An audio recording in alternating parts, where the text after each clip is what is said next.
Okay, it is 7 o'clock. I'd like to call this meeting to order. May I have a roll call, please? Yes. Egan? Here. Hoffenberg? Here. Mosier? Here. O'Connor is absent. Schwartz is absent. Wenting? Here. And Pace. Here. We have a quorum. Okay, excellent. We have a quorum. I trust everyone has read the meetings. Have there been the minutes of the meetings? Have there been any changes? Commissioner Whiting? No? No one? Okay, that sounds good. I move we accept the minutes as submitted. Is there a second? Second. All in favor? Aye. Aye. Opposed? The minutes are accepted. Okay, great. Let's go right into the meat of the meeting. We have two plan cases today.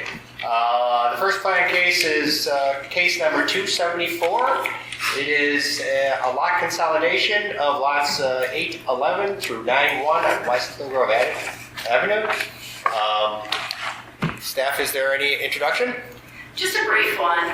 So in 2024, the village approved ordinance O-2416 for a plan development and other zoning entitlements for a mixed-use building at this property, which you can see on that map there. And as part of that zoning approval, there was a requirement that these numerous lots be consolidated into one prior to the redevelopment and the building permits be pulled. So the applicant is back today. Their representative, attorney Tim Foley from Ferraro Law is here. And the village has reviewed the plat of consolidation, has two minor corrections to the plat that need to be addressed prior to village board approval, but generally a pretty straightforward matter. Okay, that sounds good. I think we understand. Is there any type of testimony that you wanted to give? You don't have to, but if you are going to say something, I need to swear you in. Well, then no. Okay. Necessary. Okay, thank you very much. Great. Commissioners, do we have any questions for staff or the applicant? Looks good to me. Okay. Yeah. There's been no objection from council or from the engineer. Apparently not. Okay.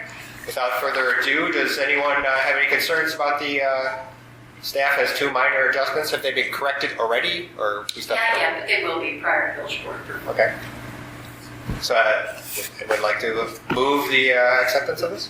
Or I'll move. We should probably see if there's any public comment. Oh, I'm sorry. I apologize. If anyone's here to take issue with the consolidation, please. No? Okay. Thank you, Chairman. Yeah, Commissioner Reed. Yeah, so I'll move to accept the application with those two minor changes. Okay. Is there a second? Second. Okay, it's been moved and seconded. Can we have a voice vote, please?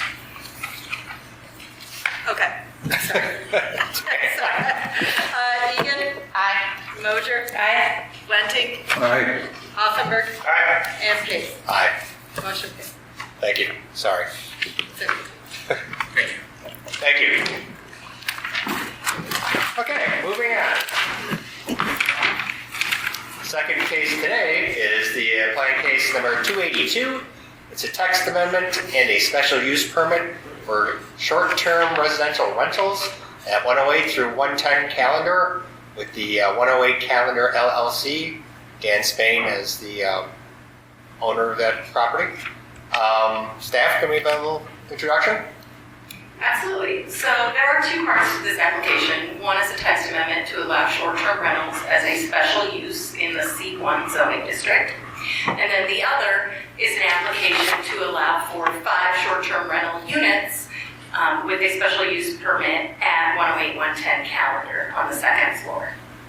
So I'll briefly summarize the text amendment component first and then the special use application. So currently, in the zoning code, we do not allow for lodging units in any zoning district. So this would be introducing short-term rentals as a permitted or as a special use in the C1 district. In evaluating this potential text amendment, we did reach out to other nearby communities and asked them, looked at their ordinances, and then also asked their staff specifically about how they address these uses. The immediate communities around us, their ordinances are actually silent about the topic of short-term rentals, which ours is as well. That's not an uncommon thing in older communities. They generally then consider them to be prohibited. There are other communities that we looked at that do allow short-term rentals that we reviewed how they define those uses and how they regulate them from a licensing and taxation standpoint. Some of those communities include Evanston and Oak Park and City of Chicago. So just a brief summary here for the benefit of the audience that's in the room. The zoning code currently bases our uses in the zoning code on the Standard Industrial Classification System, which is developed by OSHA. So short-term rentals as a use falls within the category or industry group for hotels and motels. Keep in mind the SIC categories were developed decades before anyone ever envisioned the very first short-term rental Airbnb type property. So it would fall within that category. However, because short-term rental is not explicitly defined in the SIC, we would be adding a definition to our zoning code for short-term rental, which we are defining as a dwelling unit used for overnight accommodation that is made available for rent by transient guests for a period shorter than 30 consecutive days. The term short-term rental does not include hotels or motels, the rental of only a portion of a dwelling unit, the rental of a dwelling unit pursuant to a rental agreement executed in conjunction with a contract to sell the dwelling unit, or the rental of a dwelling unit for which a tenant has a month-to-month rental agreement and the rental payments are paid on a monthly basis. Short-term rentals are also commonly referred to as vacation rentals. And then within the staff memo, you see that we have, just for reference, the existing definitions in our code for dwelling unit, hotel, and motel.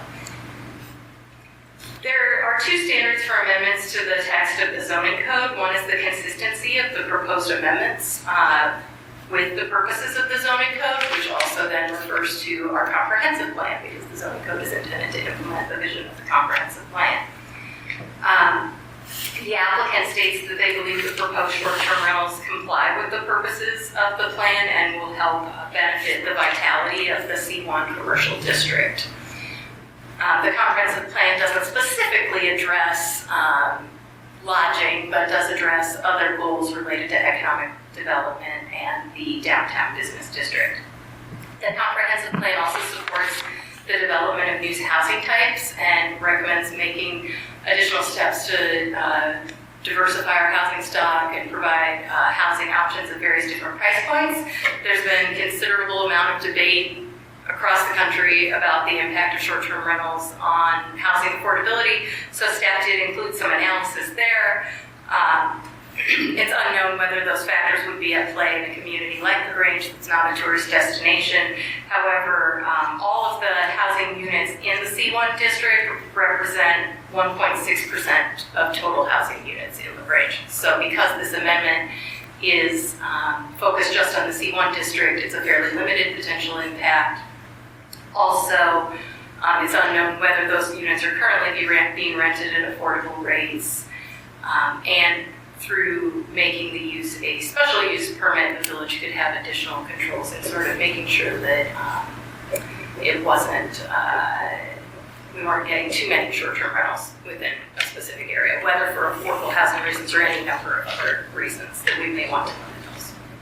The other standard is the community need for the proposed amendments and the uses and development they would allow. So in the staff memo, you'll see that there's some trend information from a few available sources regarding short-term rental trends nationally. We were not able to locate readily available projections just for the Chicago suburban market. The applicant can speak to this during their presentation, but spoke in their application as to their analysis of the short-term rental demand associated with their experience as the owner of the animal. Some communities prohibit short-term rentals due to operational issues related to people renting them for large parties. Largely, those kinds of issues can be mitigated through licensing frameworks, which the village would seek to implement if this use were allowed. Additionally, since those times, companies like Airbnb have added policies banning parties. So that's really to speak to the short-term rental text amendment application. The special use standards, as you see, are addressed in the staff memo. The applicant is proposing to make use of an existing building. And I'm going to pull up the site plan.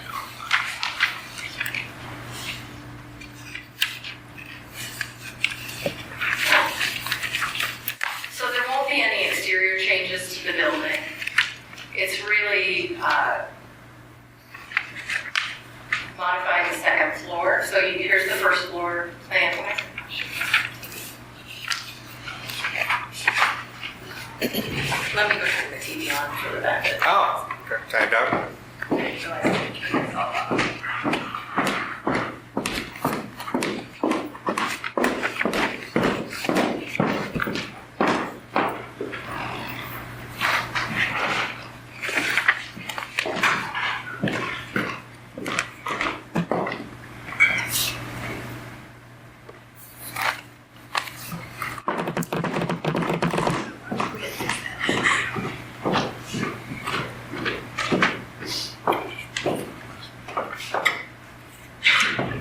So the first floor would remain for commercial use, and the second floor would be configured as the short-term rental units. There's 5 units in total.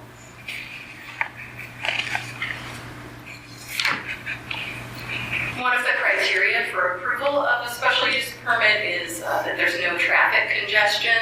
As noted in the staff memo, the applicant is proposing to utilize the existing parking area behind the building, as well as parking on the Elms property for the benefit of the short-term rental.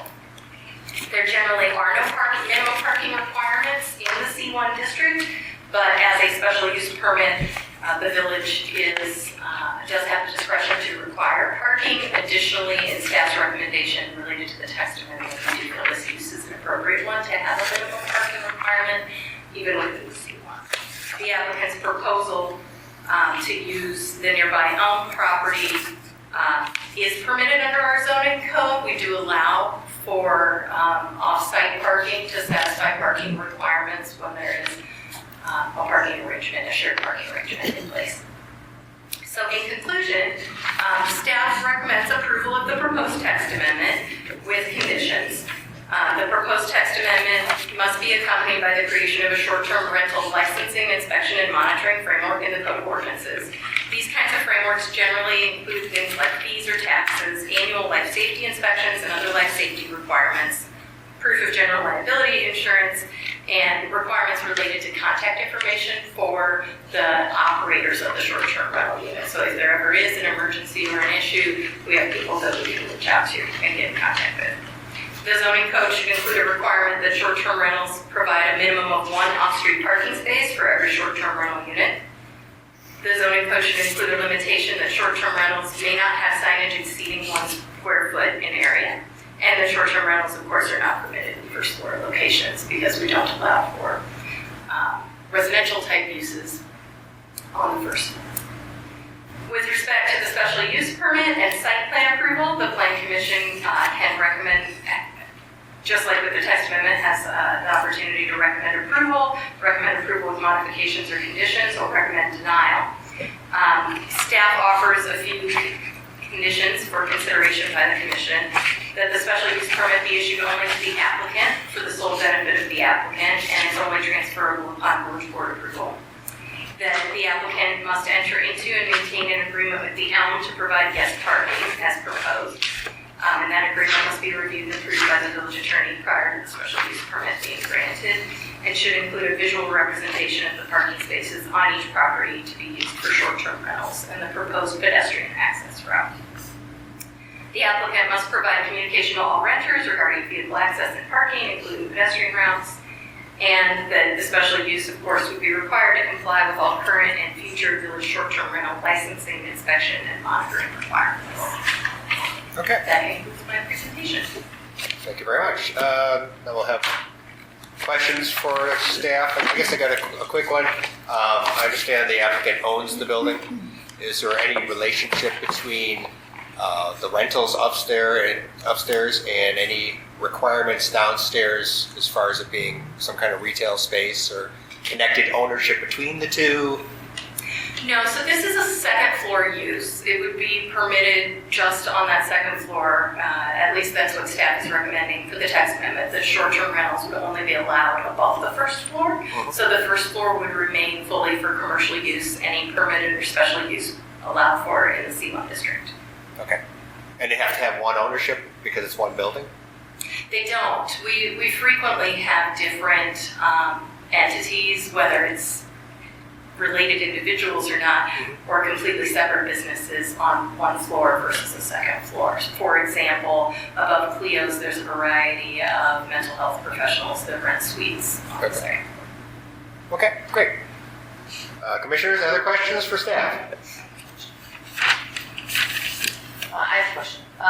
Okay, so you talked about it being 1.6% of the total housing units. That total housing units, that takes into account all of the owners, all the single families, all the condos, everything, apartments for rent, everything.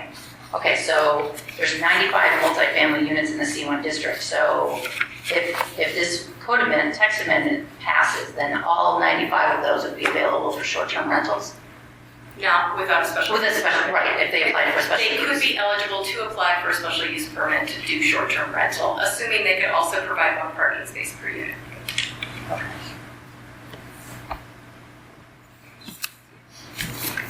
I have a quick question. If an entity selects to apply for the special use permit, does that preclude the reversion back to a normal lease? Not at all, actually. The way that the space is constructed, the actual second floor, whether these units are being used for short-term rental or regular residential use, it's exactly the same construction. Now, the one caveat I would have to that is that when we establish the licensing requirements, we may have additional life safety measures that we put in place for short-term rental with regard to carbon monoxide detectors specifically, that might require more than what you would have for a regular residential use. Do you anticipate the institution of this text amendment and the use of special use permits to place any additional burden on the village in terms of essentially becoming an oversight landlord of some form? So as part of the licensing framework, we would require fees or taxes that would be intended to cover our expenses in processing and having oversight of that additional licensing framework, because that would be an additional administrative expense for the village to do the required life safety inspections, to process the annual licensing applications, just like we have for other sort of licensing processes. In general, the occupants of short-term rental are not expected to create a lot of demand for village services because they're here just for a short period of time. They're going to be, out enjoying whatever amenities in the community. They're not going to schools. They're not probably extensively using our park facilities and programming. Those kinds of demands for general village services. One of the reasons the staff is recommending the one parking space per unit is because we do think that if there were short-term rentals that did not have parking, that could create an additional administrative burden for the village in trying to manage all of those parking requests. Sure. Okay, so the licensing requirements that you talked about, when are those going to be available? I feel like I would feel much more comfortable if I could see what the licensing requirements are going to be before. Sure, so the licensing requirements would not live in the zoning code. No, I get that. Yeah, So I think that's something to consider when we're talking about the special use permit. What the requirements are in terms of how it. Mm-hmm. So some of the standard things that are required is, like I mentioned, additional carbon monoxide detectors, perhaps requiring fire suppression in a building that might not otherwise require it. annual fees, an annual life safety inspection to ensure that all of those smoke detectors, carbon monoxide detectors, fire extinguishers are all in good working order. Requiring that the business provide a manager or other point of contact that is available 24/7 and can respond within an X amount of time if a situation arises. So those are some of the common frameworks that are provided for.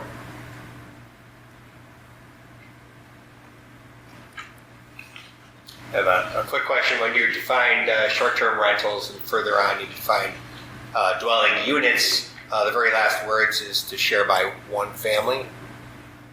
I assume that's not really... That's our existing definition of dwelling unit. Okay. That is something that will almost certainly be revisited when we update the zoning code. Okay. And with the redo of the apartments upstairs or short-term rentals, would that have to be a sprinkler system? The residential component is required to be sprinklered. The applicant, as I understand, is intending to add fire suppression to the entirety of the building. Okay. Great. More questions for staff? None. I assume the applicant has a presentation? Great. Come on up, and for everyone here and the applicant themselves, if you intend to speak during the hearing here, I have to swear you in, so if you would please raise your right hand if you're going to speak tonight. Do you swear that the testimony you're about to give is the truth to the best of your knowledge? I do. Okay. Thank you very much. Proceed. Thank you, everyone. I really appreciate y'all coming out tonight. So my name is Dan Spain. I am the owner of The Elm. I am also the owner of 108-110 West Calendar, under the LLC, 108 Calendar LLC. And so these are 5 units. This came about as we're in our 5th year now, pretty much at The Elm. We do about 10 to 15 events per week. And so I see it and hear it on a daily basis about, hey, a lot of businesses, a lot of individuals coming into our place during the week, and then also on the weekends, there's tons of events that we have. So people are always asking me, hey, where can we stay? Where can we stay? And I said, unfortunately, the closest place we have is either Oak Brook or there's some lodging, obviously, further south of us or east, but everyone kept on asking, hey, can we, is there anything in Grange? I said, unfortunately, there isn't. So people stay with relatives or they stay, in Oak Brook, pretty much. So when the opportunity came on the market, there's also storage underneath. These are good problems at The Elm to continue to have. We needed the storage underneath, and then there was 5 units that Pillars was using as their office space. And so, in terms of new units coming out, there's 5 new residential units. And so I'm seeking these 2 requests specifically because the demand is there. I think it's extremely unique. I think this is an extremely unique situation. And so putting in the 1 parking space per unit is something that, I don't think that many other owners, if anyone, can do.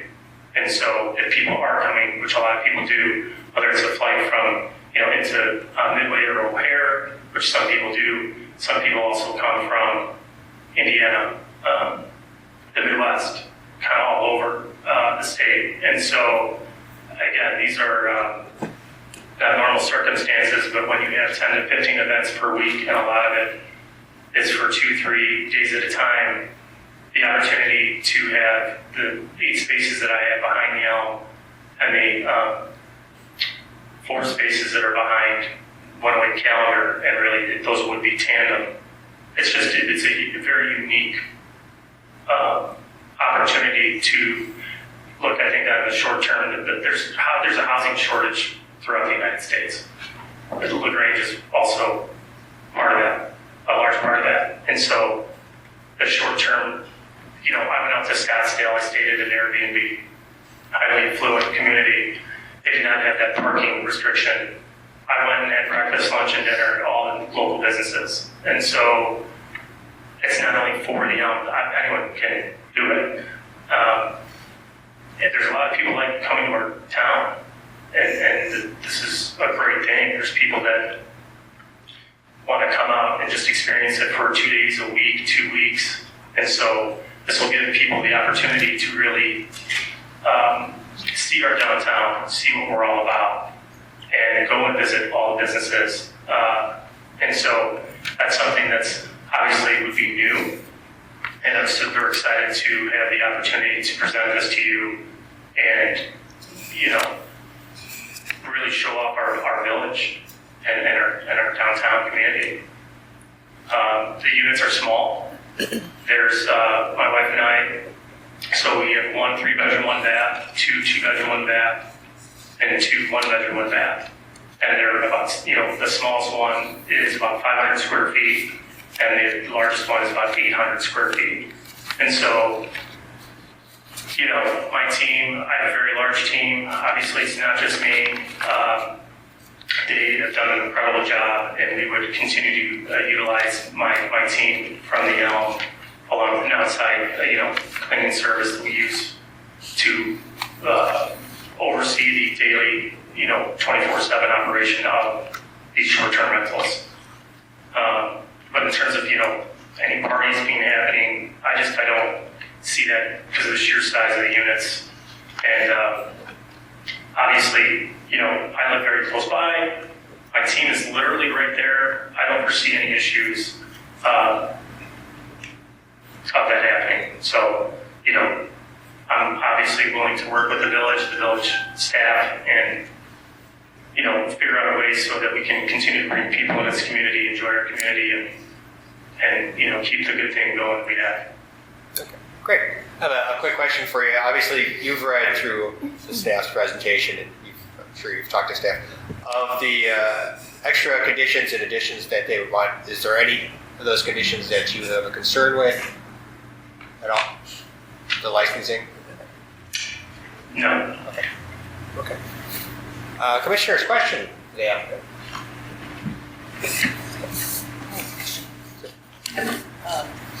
So obviously we're concerned about parking.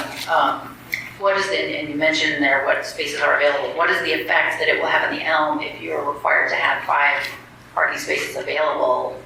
What is that going to do to the current situation at the Elm? So depending on which day it is, Mondays are closed. Tuesday, Wednesday, Thursday. Right now, again, depending on the day, all of our employees, right now I have managers that park in the back, and it's not ever full. If it is, of the days, it's my wife and I. We have 2 cars, and it's a luxury, is what it is. And so, same with my guy that's the operational manager. Sometimes he has 2 cars back there, and so that's. I hope you noticed we've continued to put money into the building and into the community, and so we're continuing to make improvements. There's not many more improvements that we can do with the Elm, and so. Those are 4 cars that are not going to be there. And so right now, between the 8 spaces and the other additional 4 spaces, I have a feeling and that there's going to be people that are coming for all these large events on the weekends, and during the week, it's never an issue. So if for some reason there were, my managers, obviously, thanks to the village and the way that they have set things up, my managerial staff can park in the parking garage, and that's what obviously other people, employees do. So you'd still be able to comply with all the village requirements if you had to forego parking spaces? Correct. Okay. When we go through this, typically when we have apartments, we have to discuss the square footage of the apartments, and Mr. Spain has said that these are small apartments. Do we have any concerns with the square footage of what's going to be built or built out? No, as far as from a density standpoint, the Yeah. lot area per unit.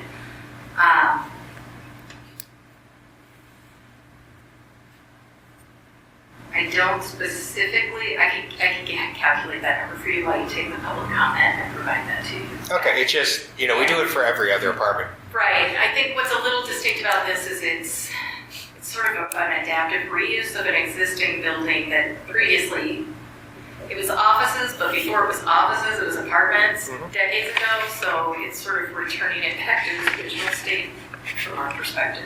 But I can certainly calculate that number for you. Just want to follow our Yeah. own rules, basically. Absolutely. Sorry. Okay, thank you. Commissioner Wentic, do you have a question? Oh, if I may, could you expand just a little on the current uses and the projected conversion uses? You've got a changeover that you're going to be making, but the first floor and the second floor, are they being converted to different uses now as under your plan?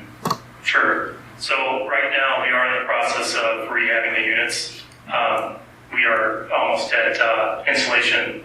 We are going to be sprinklering the building, so that will not be an issue. And so whether this passes, we all move forward with doing long-term residential leases, apartments.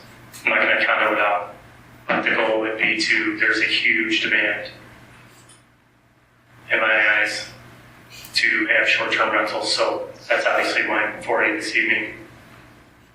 For the first floor retail, Dan Chop is present here tonight, and he is listing the retail spaces.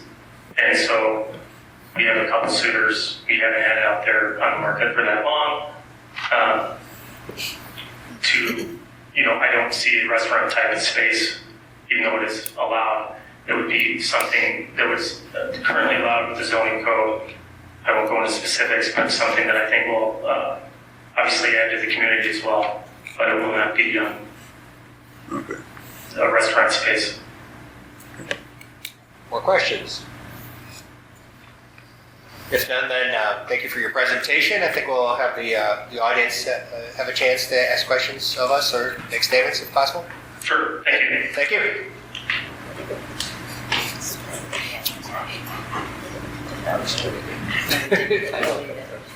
Okay, now it's your chance. If anyone from the audience would like to participate and make any testimony, go ahead and step up.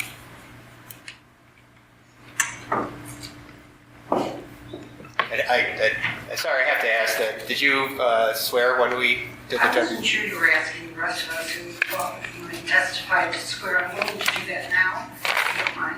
Oh, that's fine. Okay, so for anyone, if anyone's going to testify tonight, you have to swear, let's just do this now. Do you swear that the testimony that you're about to give is the truth to the best of your knowledge?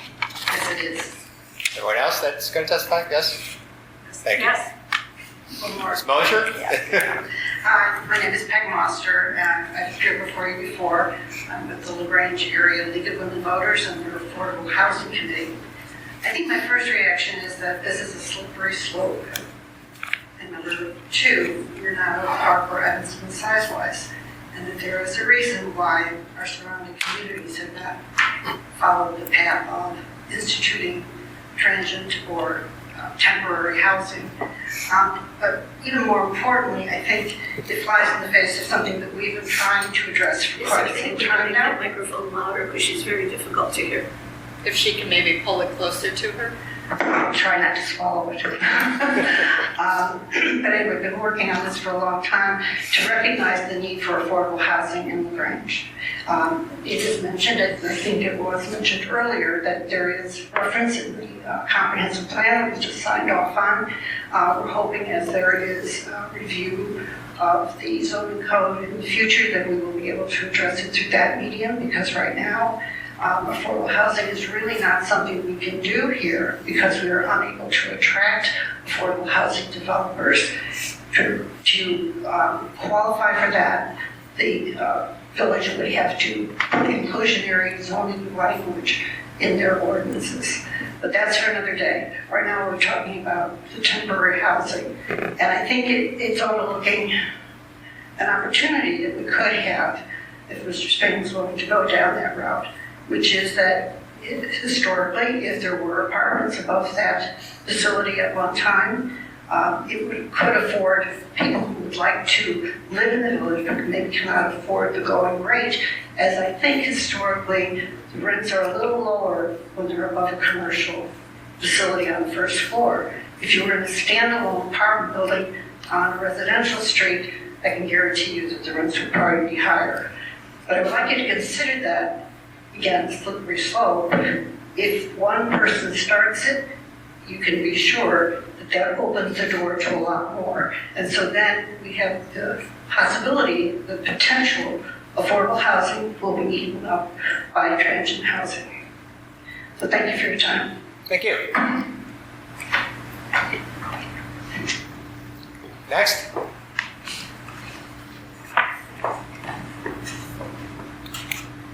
Cynthia Shilsky, I live at 420 South Edgewood in Grange. I just have a few questions. I don't know whether it's for you or for the applicant. What would you assume the revenue from, if these were put into place, what would be the revenue and what would be the advantages to LaGrange for doing this? If it's going to, you did indicate that you thought that the licensing fees would cover any kind of staff time. I understand that, but is that considered a wash then? That there would not be any other cost to the village? And that's one question. And it's my understanding that this is, what you're doing tonight is approving this as a special use.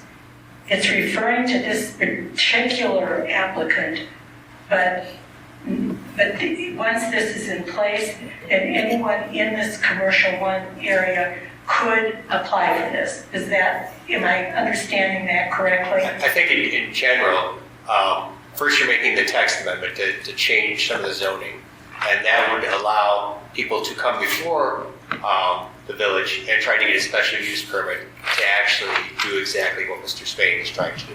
Okay. So, and in your first question, as far as the revenue, I think we can speak in generalities about what type of revenues are available, but I don't think we can really, quantify exactly what that would be. But I'll let staff go to that once you've asked all your questions. Well, and my other question is, what would the rental be?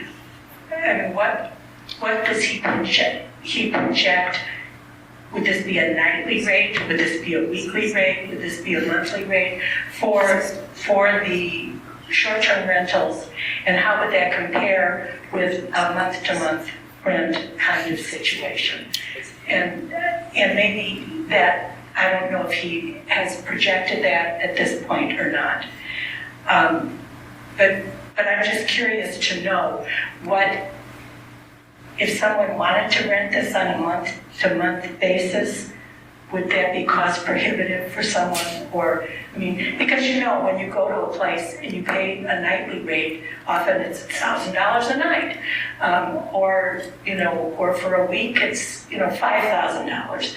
And I'm just curious to know what you anticipate. I'm still sort of baffled that people want to come to LaGrange for the short-term rentals, but the applicant seems to think there's a demand for this, and I certainly don't.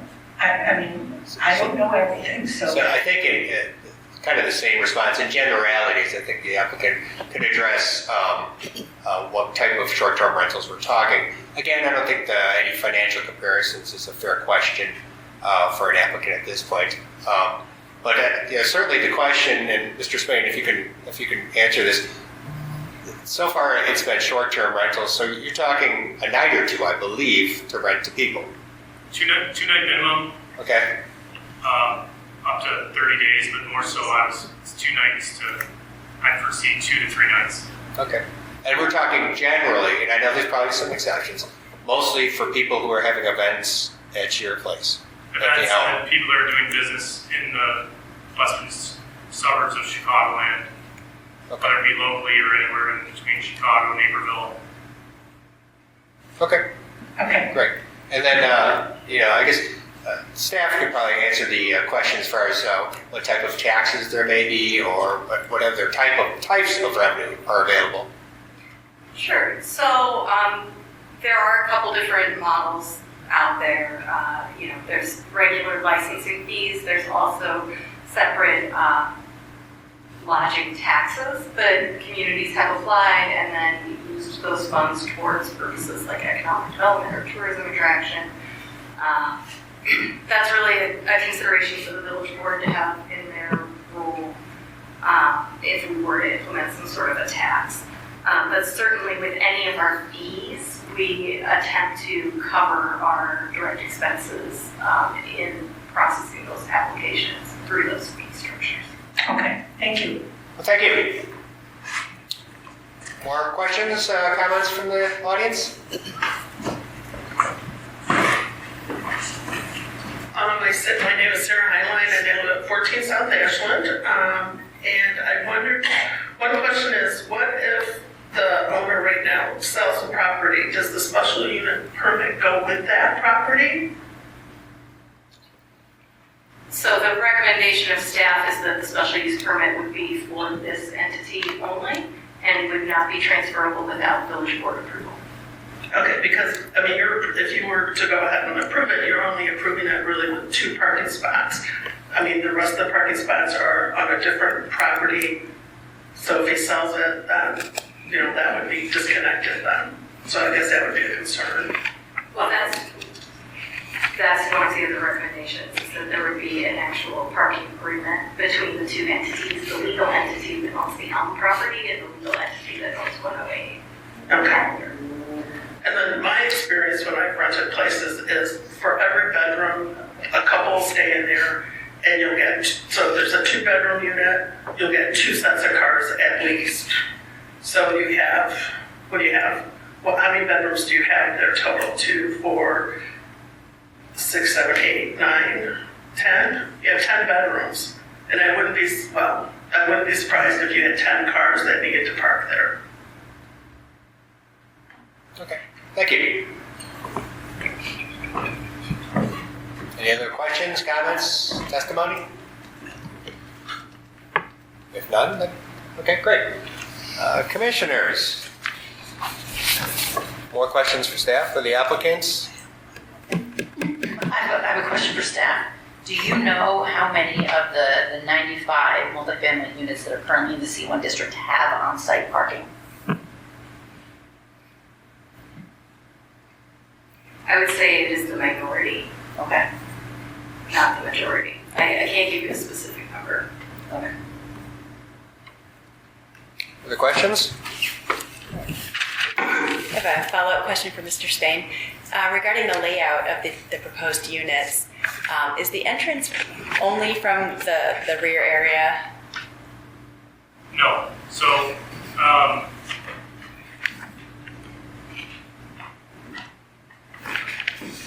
there's a front entry that's right in the middle. Each retail space has its own entry off the front.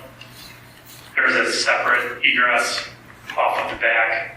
Same thing, there's 2 egresses for the small 500 square foot, 1 bedroom, 1 bath above the garage. And so you can get out 2 ways. So there's an egress off the back. And then the same thing, there's a two entrance exits for the small apartment above the garage. I see. So you can enter the units from Challenger or from the back? That is correct. Okay. And then understanding the limitations of the site, are there any plans to add any kind of lift or elevator to make these units accessible to people in wheelchairs or mobility challenges? Not at this present time. With the current code, does not require that. And so, unfortunately, no. Okay. And to, go a little bit further on, I've been doing real estate for about 20 plus years. And so our housing stock on the apartment side and what we have here with a 1-to-1 essentially per unit with parking, it's extremely, I can't think of another building. I'm not saying there is another building, but I can't think of another building in this zoning district that has that 1-to-1. So just wanted to make that clear. In one of the staff analysis, they were talking about the parking specifically at the old Pillars building. And is it possible to stack cars? They always talk about 2 spaces, but it seems... It would be, you could do tandem, yeah. Okay. You could have 4 technically. Okay, so if one person who's renting a unit has 2 cars, potentially they could put the 2 cars stacked. They could, yeah. Okay, thank you. Yeah. I have one more question. So if there was a requirement to have the agreement for parking with the Elm, Mhm. and I think you own the building, correct? That's correct. So would you be agreeable to the agreement being an easement to the owner of whatever entity it is that owns the short-term rental property that would run with the land in the event that you sold the Elm? Not to say that you will, but just to protect that, because I foresee the issue where you sell the Elm and now whoever owns it says, I'm not going to abide by that agreement that you had for the... I have 0 intention of selling the Elm, and I mean, but just if I did, I have no problem signing some type of agreement that would be suitable and make the planning commission, the village staff, and the village trustees, make it, hey, if I do, then this is null and void. I don't have a problem. Okay, great. If I may, Sure. if the requirement of the parking spaces runs with the special use permit, failure to provide the parking nullifies the special use permit. That's correct. Okay.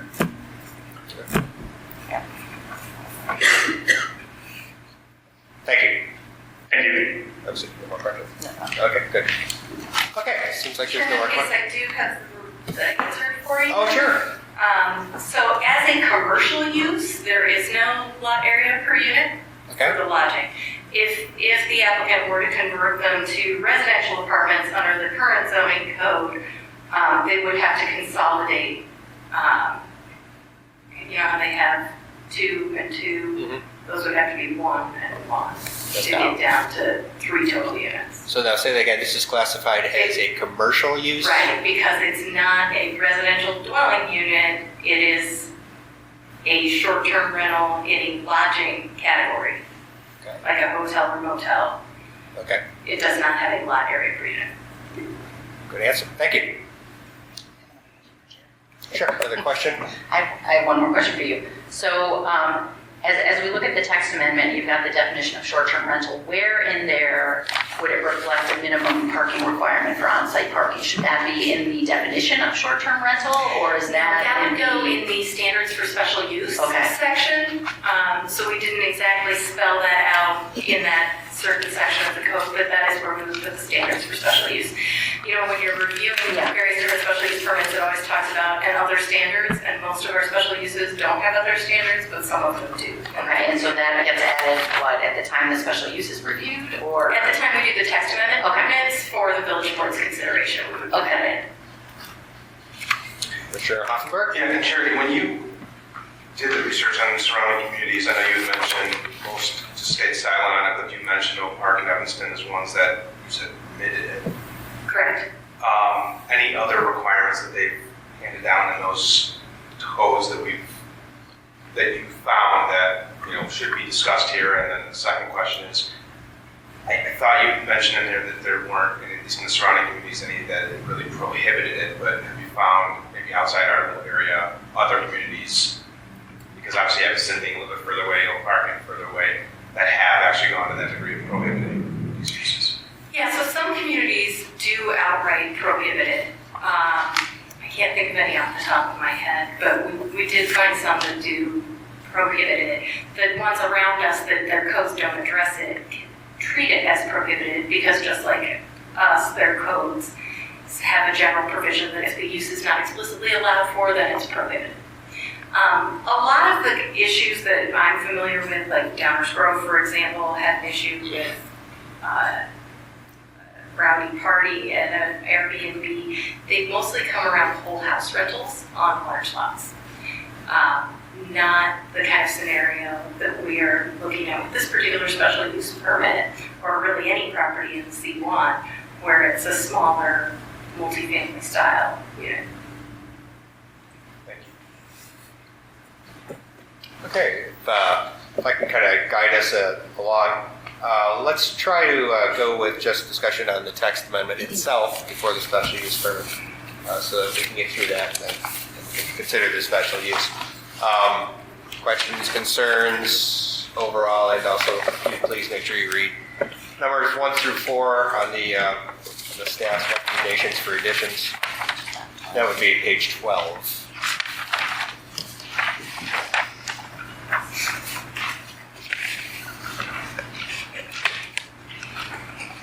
Me personally, I think what is defined as a short-term rental is well written, except for the one typo on motels.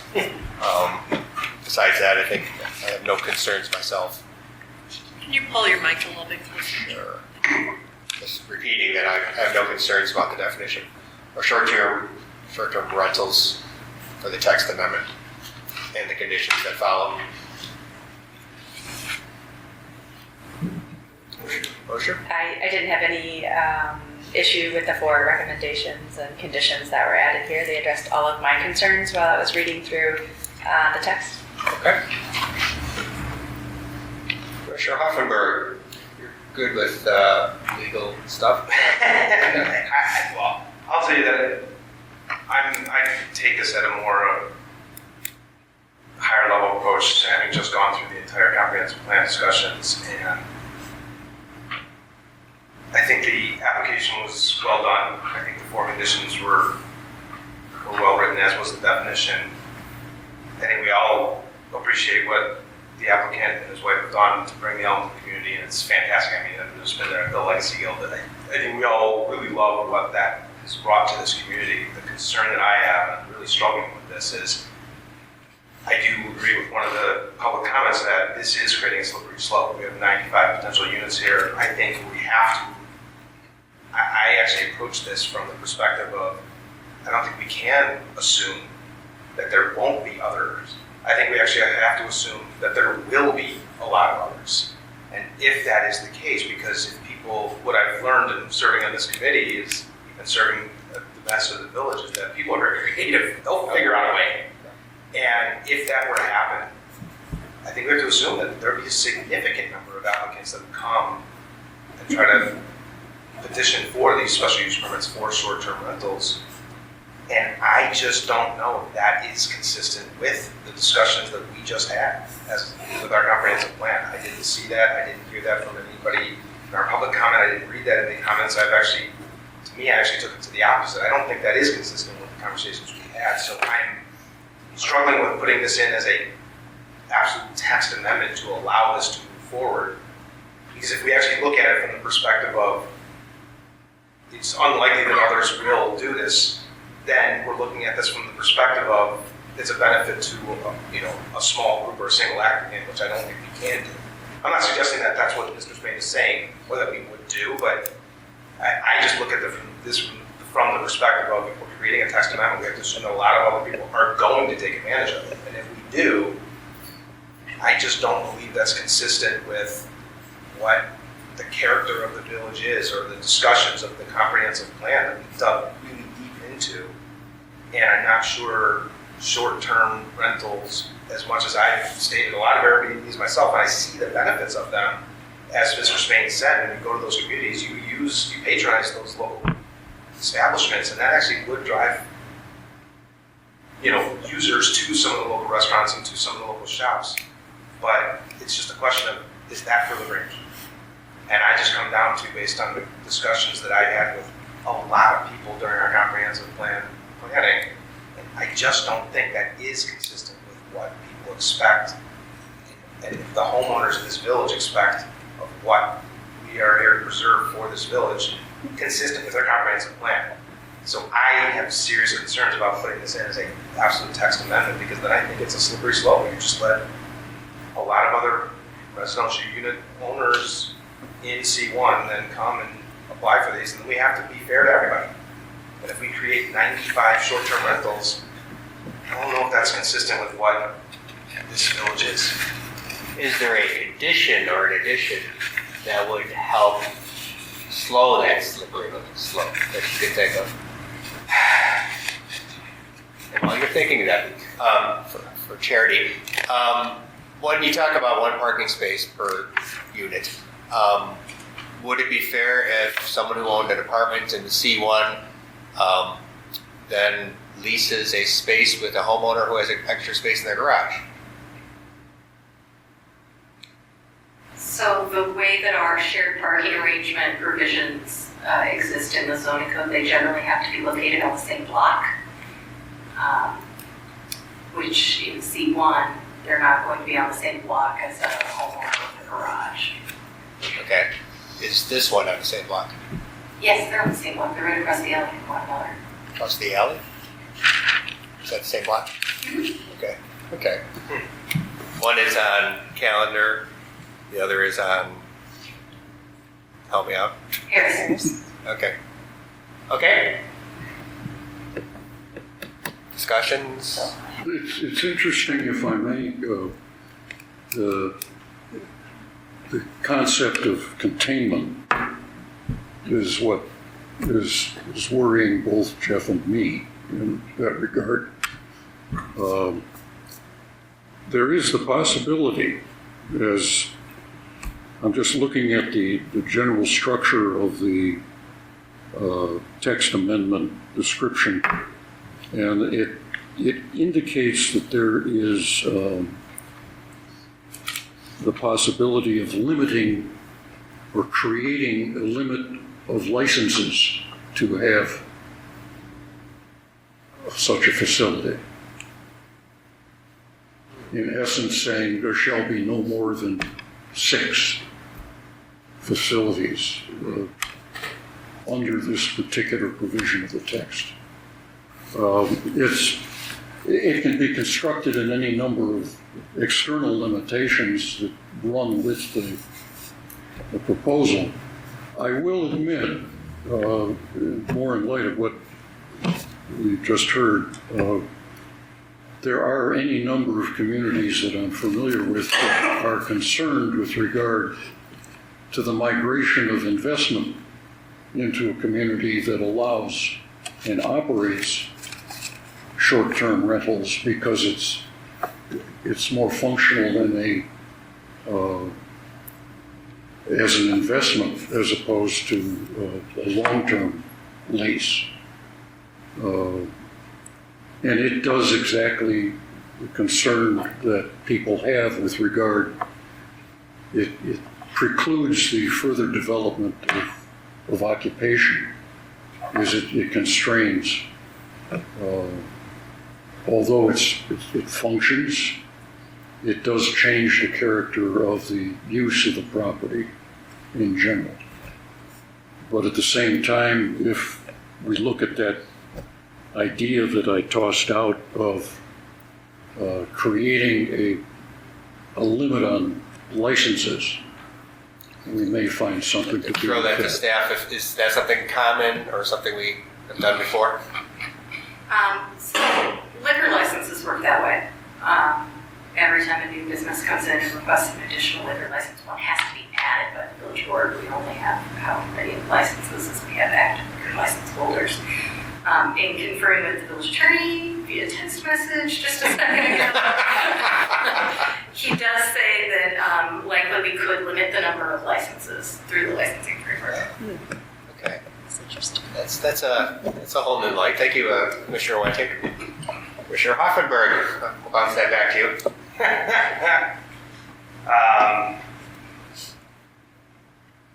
Would that be by ownership of single buildings? Would that be by unit? How would that work? I think we just made this up, so. I guess I'm asking out loud. So the licenses, I would think, would be granted to the operator for a certain number of units. So in this case, we have 5 units, 5 But licenses. it would be a license, So one license to 108 Calendar LLC Okay. for the purpose of operating five short-term rental units at that location.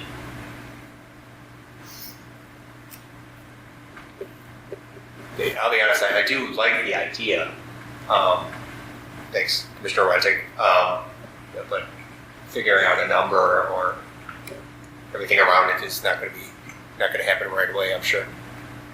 I mean, I think it would probably be by area because the C1 runs all along the tracks. So, we wouldn't want all of them concentrated in one location, so it would almost be, one per however many.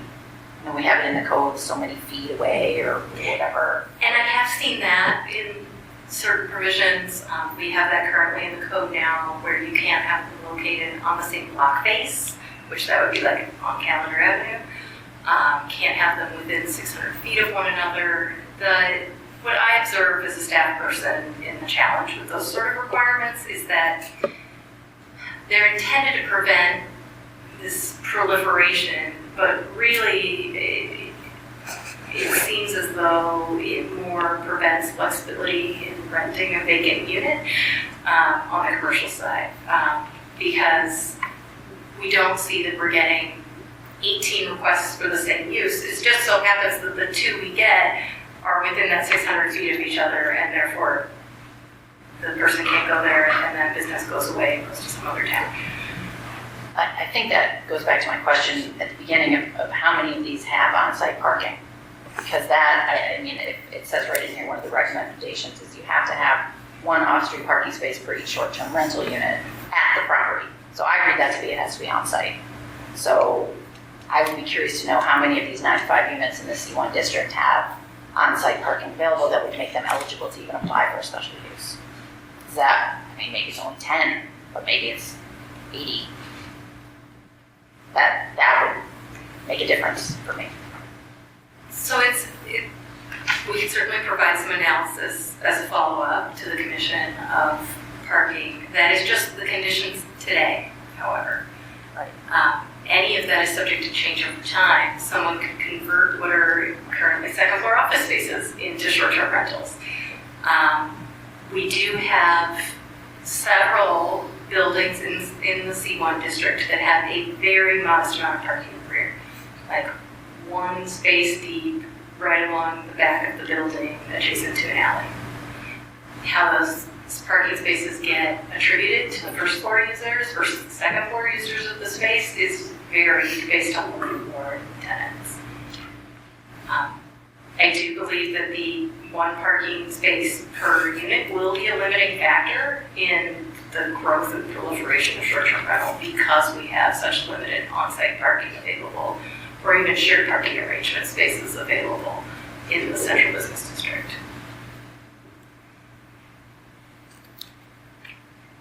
More concerns about the text amendment, if any?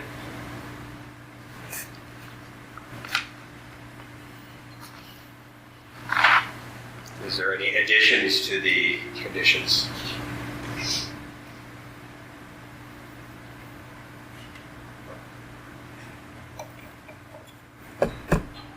We recite the creation of short-term rental licensing, but that doesn't probably resolve the concern as to, well, how many is it?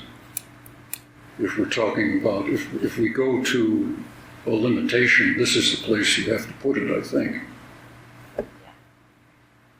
So,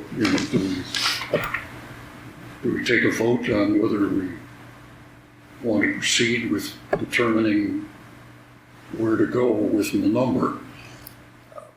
I guess the alternative of that, if we don't come up with a number, then does this shit get shot down? So I could present a couple options for the commission's consideration. Love to hear it. One would be to amend the first condition that the text amendment be accompanied by the creation of short-term rental licensing, inspection, and monitoring framework. That framework to include a limitation on the total number of licenses, and then leave it up to staff and village board to determine what that number might be. Okay. The other would be if you wanted to amend the conditions for the text amendment to include a number 5, that the zoning code have a limitation, a distance separation between short-term rental units like we have for nail salons and some other uses in the code. Typically, those are 600 feet or not the same block face. I think personally, I guess I would opt for the first option myself. I don't like the feet, someone perfect here, perfect next door. That hurts.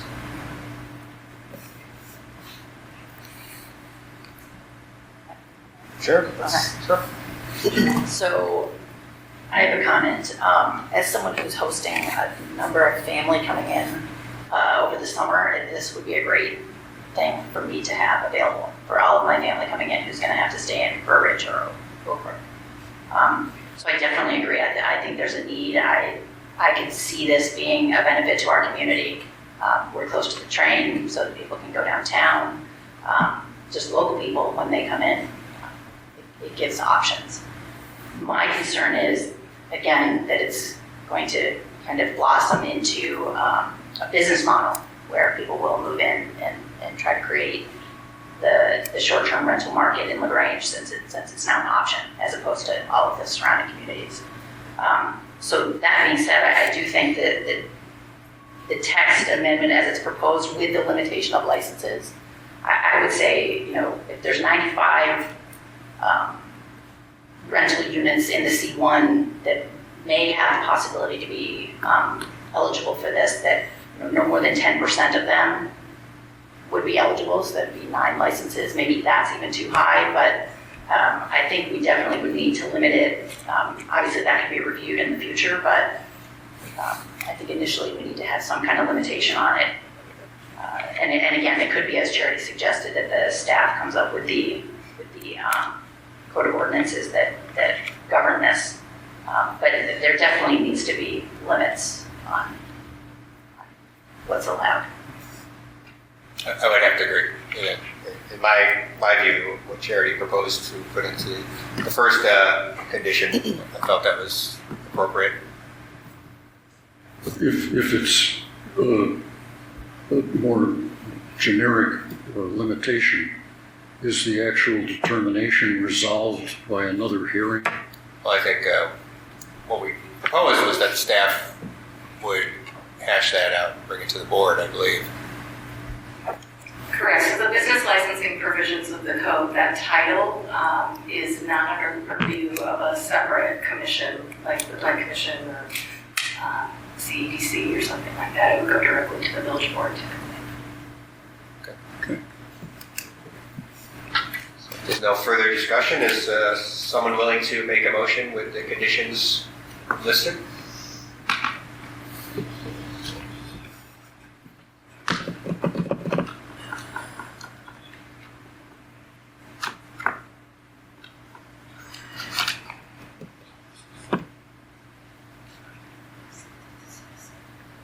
Was my microphone on when I asked it?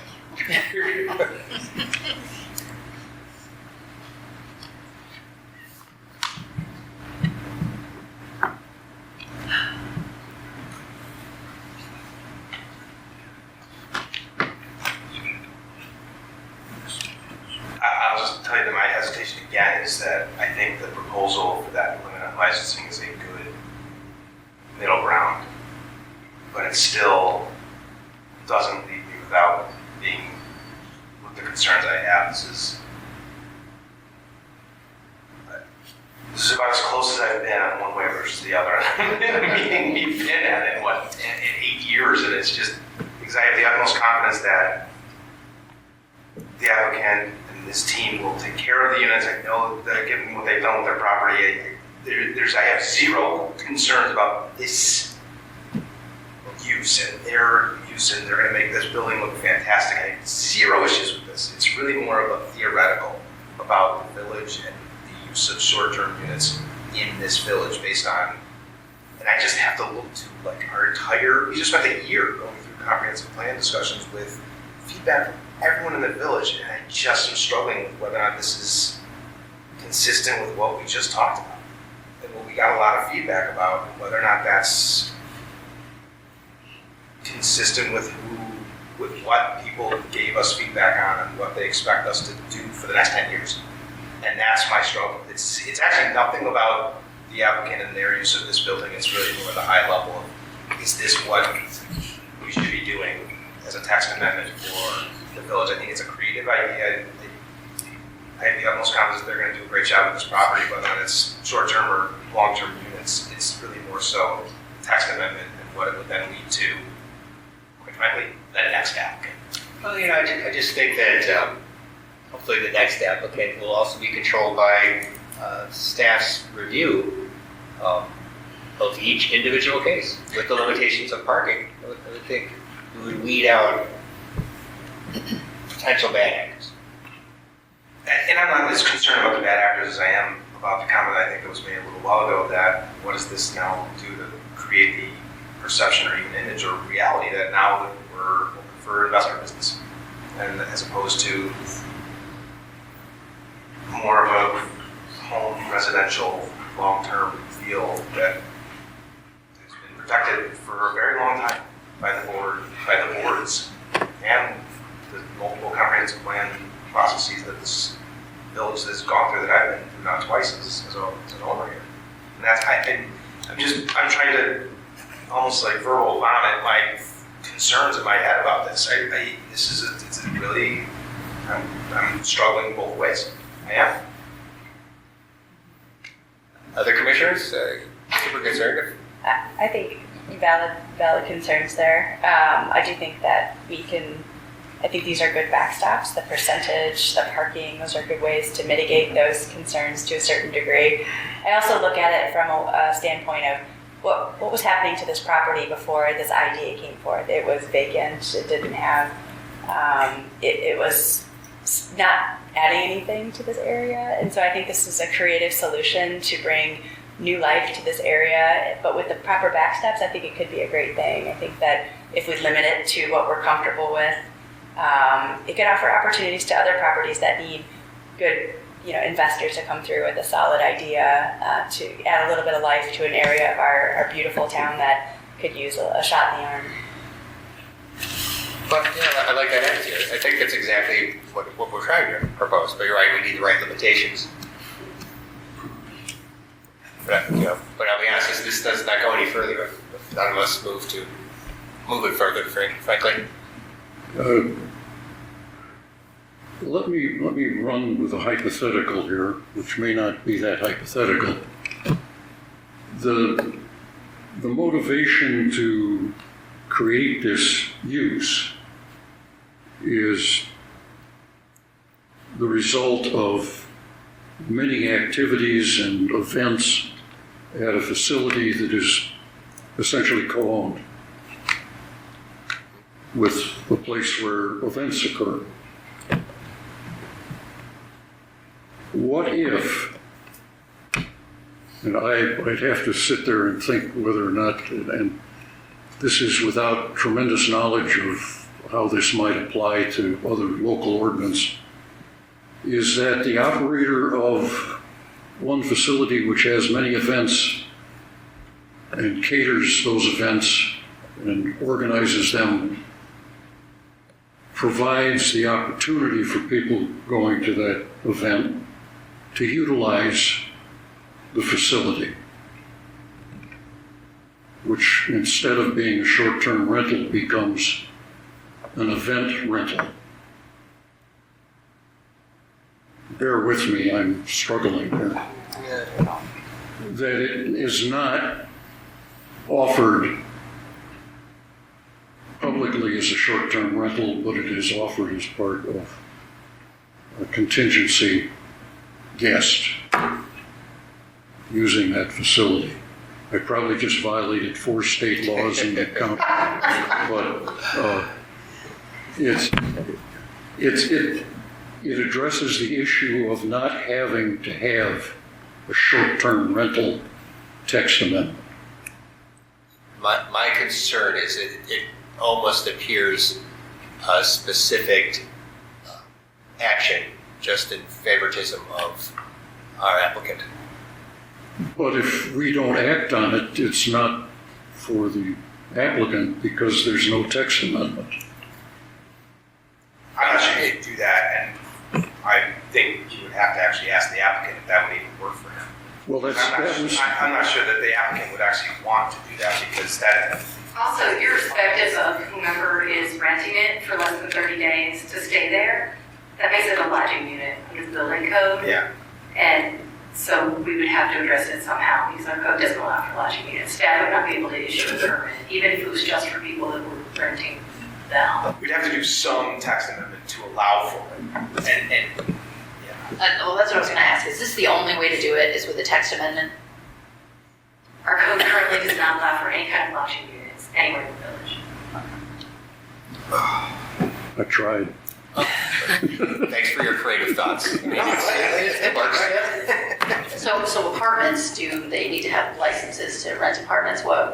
Apartments are a residential use. Okay. So the zoning code allows for multifamily residential use on the second floor or third floor in the downtown. So that's a permitted use. And what's the minimum what's the minimum rental requirement for? 30 days. 30 days is where the building code distinguishes between a residential use and a lodging use.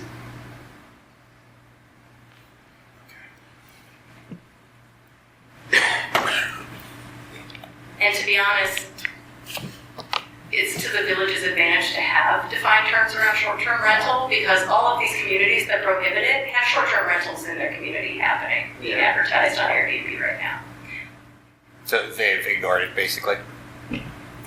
They take complaint-based approaches to enforcement, I understand the villages are not gaining anything either. right? Don't have But any if control. the village were ever to really engage in vigorous code enforcement regarding short-term rentals, it would be to our benefit to have defined terms in our codes, making it very clear what is prohibited and permitted. That's really neither here nor there to this specific application, but in general, as we seek to update the code, we'll be looking to refine some of our definitions and make it clear when certain things are prohibited, because some short-term rental operators over the years have argued that it's not really a commercial use, it's really a residential use, and depending on what the communities have in their ordinances, municipalities have won or lost those lawsuits.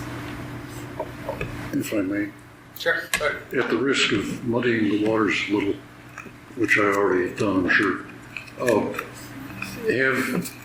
has the village gone on the internet to determine if there are active short-term rentals being advertised in the village? In the past, we've had about three. Please? About three. Yes. We have sent cease and desist letters previously, but then occasionally they pop back up again.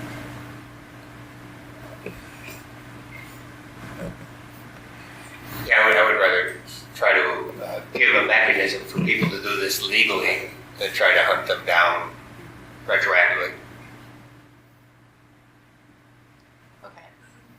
So, based on everything that we've discussed here, I think I would make a motion to approve the text amendment to include the definition for a short-term rental, but to include the requirements that are listed on page 12, including in number 1, that there's a limitation on the number of licenses that are available. That percentage or whatever can be determined by the board, obviously, but it definitely needs to be limited. I would second that motion. More discussion? Seconded? I second it. And can I just add one more thing? Sure. And then the requirement for parking has to be on site at the property. Uh, Well, I mean, got it. This one would not be that required, Oh. because they would have. Well, it says at the property. Yeah. Or On the block? doesn't it back right up to it, like the parking lot's like adjacent? Well, the definition of There's at a the right of way property is between the them, unit and they at don't the quite, property. that is an error in the staff memo. Okay. I shouldn't say at the property, because the code does provide, code already has established requirements related to shared parking and where it's allowed and where it's not Okay, allowed. so then. So I think compliance there's with the already shared that parking. framework in place in the zoning code if someone were to employ shared parking. This proposal does meet the zoning code's requirements for a shared parking Okay. situation. Other people would also have to demonstrate that. Okay. So you'll update the, You'll update that then? Yes, I will. Great. Thank you. and I have second.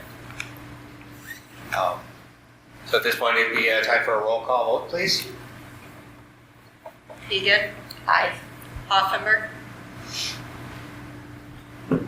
Nay. Mosier. Aye. Wenting. No. And Pace. Aye. 3-2. Thank you for your honest discussions. I know it's a little tougher. Okay, and then, Jerry, did you have something you want to say? Can we take a 5-minute recess? Sure. Okay, let's take a 5-minute recess, everyone, please. Everybody walk around. And when you come back, we'll be discussing the special use permit.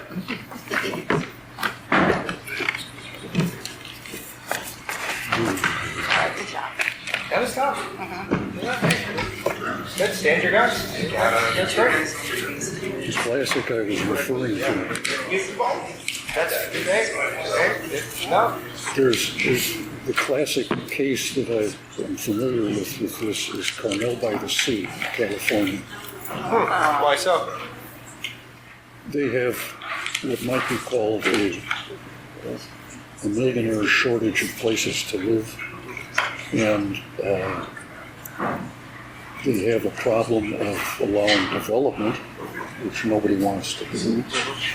This one poor guy's been trying to build a hotel there, and we got a hole in the ground, and we bought the place because we could agree before, and it's now going on 4 years.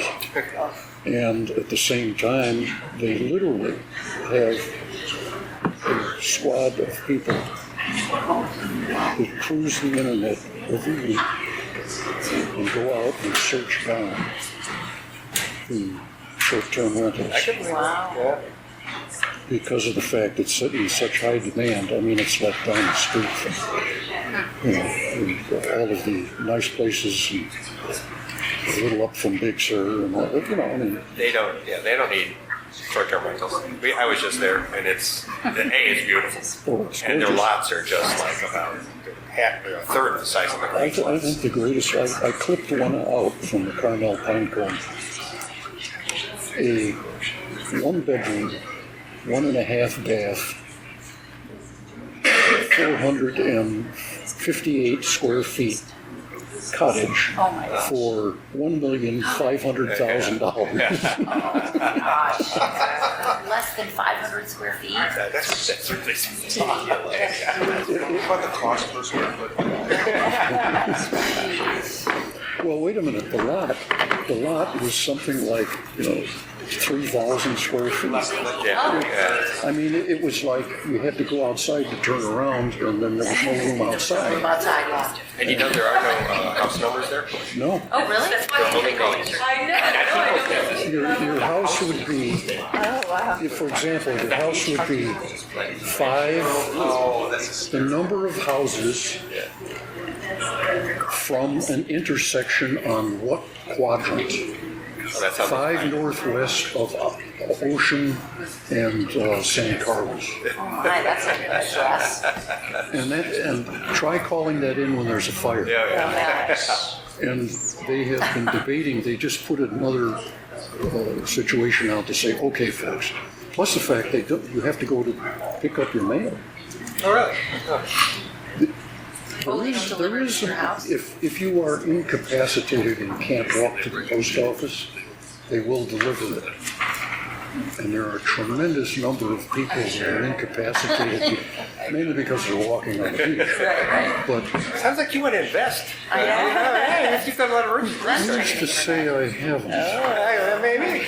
So that's got $1.5 million lying around. Well, He's just gonna throw it. What's in your pocket? I think he walks from Pebble Beach. He plays around, and then he goes over to Carmel.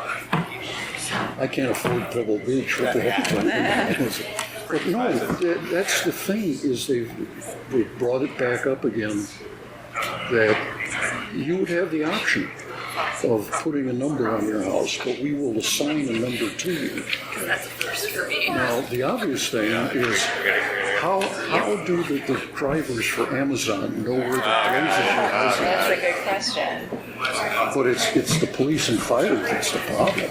Amazon can't get there, then my wife would never. Okay, I think our 5-minute limitation has expired. Okay, so now the second part of this application is the special use permit and site plan approval.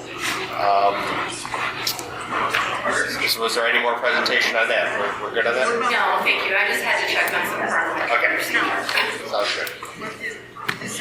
So we've heard the presentation, we've had some regular questions, commissioners. Chairman, real quick, if we can have people sit Oh, yeah, if everyone can- because of the recording. Yeah, if everyone can gather and Or step out into the hallway if they're gonna. Yeah. okay.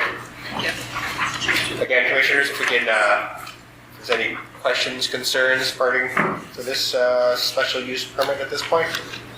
As we noted, the staff had calculated quickly the square footage on the commercial property, saying that it falls within the code. Our resident architect has asked questions, seems to be satisfied. Okay.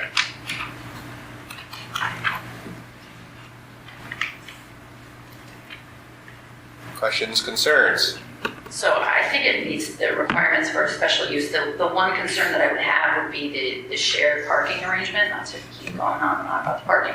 But I think there needs to be something, I know the special use is limited to the owner, the applicant, but I would hate to see losing, if the elm was sold, you would then also lose the special use permit. So that to me, sorry, I'm a lawyer, I'm thinking, 5 years down the road, you want to protect your interests. So I think that has to be of record, any kind of agreement. So you're saying to add what condition in there?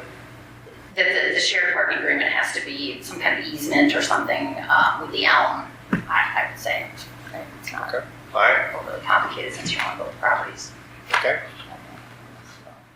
No, I mean, it's currently recommended at number 2, Yeah, right? yeah. And so are you saying that would be off record? I mean, I would just to protect it, but that's just my thought.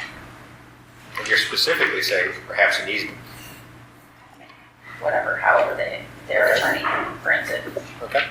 It doesn't, I mean, it can It be doesn't have to part be an easement. As long as it's off record, it accomplishes what it needs to. Okay. Gotcha. But otherwise, I mean, and I know Commissioner Hoffenberg was talking about the code and the comprehensive plan. I agree with the applicant in terms of furthering the goal of the plan, which is to have a vibrant C1 area. People are going to be coming in, they're going to be using all of the facilities, not just the elm. They're going to be having breakfast and shopping at the shops and taking souvenirs back to their kids and all of those things. So I do see it as furthering that part of the comprehensive plan. Any other questions, concerns, discussion?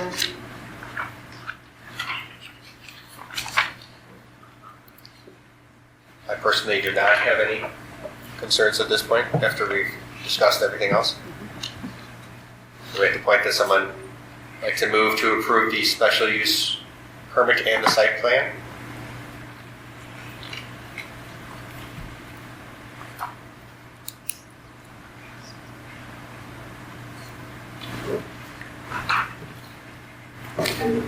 Okay, so I would make a motion to approve the special use permit with the conditions that are mentioned on page 13 of the staff report. That is for the sole benefit of this applicant. There has to be an agreement with the elm regarding parking. It's of record.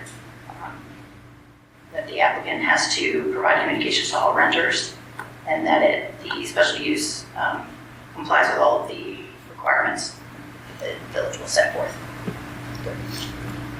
I will also second that. Final discussions on the motion, additions to the motion? If none, can we have hold on, Commissioner Mosher, were you about to say something? Nope, okay. If not, then can we have a roll call vote, please? Egan. Aye. Hoffenberg. I'm going to be a nay simply because I have an A on the. Mosher, Aye. Wenting, No. and Pace. Aye. Okay, great. Motion passes. Any staff, if you could perhaps give a summary of what the applicant needs to do next? So we'll be in communication with you about scheduling for final consideration for the village board. The plan commission is just a recommending body, so this entire package of materials, including a final draft of the zoning code text amendments, as presented, will be presented to the village board for consideration at a future meeting date, most likely in May. Okay, great. Is there any comments from the public? Anyone wants to make a public statement of any kind at all? Okay, none. Staff, what's coming up next for us? Well, here we go. Mr. Spade. I just want to say, really appreciate your time tonight. That's really all I want to say. I know this is something that's very unique. And that's it. I just want to say thank you for your time. Great. Well, thank you. And what are we looking at soon? We may have a special use permit next month for outdoor storage. Okay. For an industrial property. Okay, great. And how did the opening of the wooden panel go? Excellent. Right. Very good. Yeah. Haven't made it there yet? Just soon? Oh, okay, great. What? If there's nothing- We didn't get any sample? No, there's no samples. Okay. If there's nothing else, do I have a motion to adjourn? So move. Any second? Second. All in favor? Aye. Opposed?